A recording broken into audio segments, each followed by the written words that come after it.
Happy midweek, chikahan mga kapuso. Nabigyan ng hustisya ang suporta ng mga kapuso dahil mas matagal pang mapapanood ang afternoon prime series na Lilet Matias, Attorney at Law. Lalo ding naging close sa mga bidang sina Joe Berry at E.A. Guzman. Yan ang chika ni Lars Santiago. Hindi ako mamamatay tao! Ngayong nabunyag na kung sino ang tunay na pumatay sa karakter ni Maricel Lacsa na si Attorney Mer sa afternoon prime series na Lilet Matias, Attorney at Law. Attorney Lilet Matias, makakalaya ka na. Laya na rin si Lilet na unang idiniin sa kaso.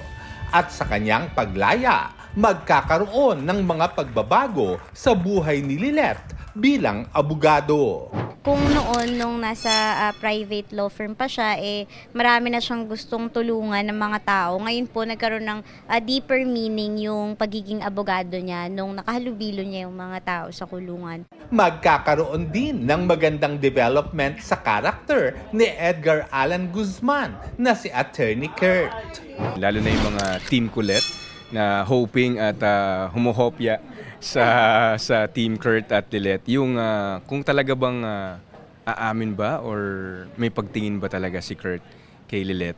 Sobrang saya rin ni na Joe at E.A. na tuloy-tuloy mapapanood ng mga kapuso ang Lilet Matias hanggang sa susunod na taon dahil na rin sa malaking suportang ibinibigay ng mga manunood. Sa tagal na rin ang pagsasama ni na Joe at E.A. sa taping, nabuo na ang maganda nilang pagkakaibigan. At naikwento nga ni E.A. kay Joe ang muling pagkakaospital ng fiancé niyang si Shaira Diaz. Nakalabas na rin naman siya, recovering ulit. Medyo nagkaroon lang ng infection sa veins niya. So need lang siyang i-cure at need lang agapan agad para at least hindi lumala.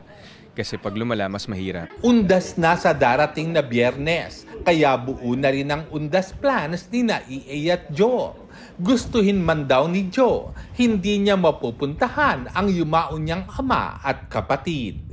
Hindi po kasi yung yung mga loved ones namin isa sa probinsya pa, yung columbarium namin. So, hindi kayang pumunta ng probinsya. So, pagpipray na lang po kami sa bahay.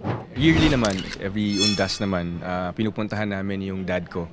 So, it's either October 31 or November 1, nandun kami sa kanya kasi talagang whole day nilalaan namin. Kasi yun lang yung time na talagang pwedeng whole day, di ba? Lars Santiago, updated sa showbiz happening.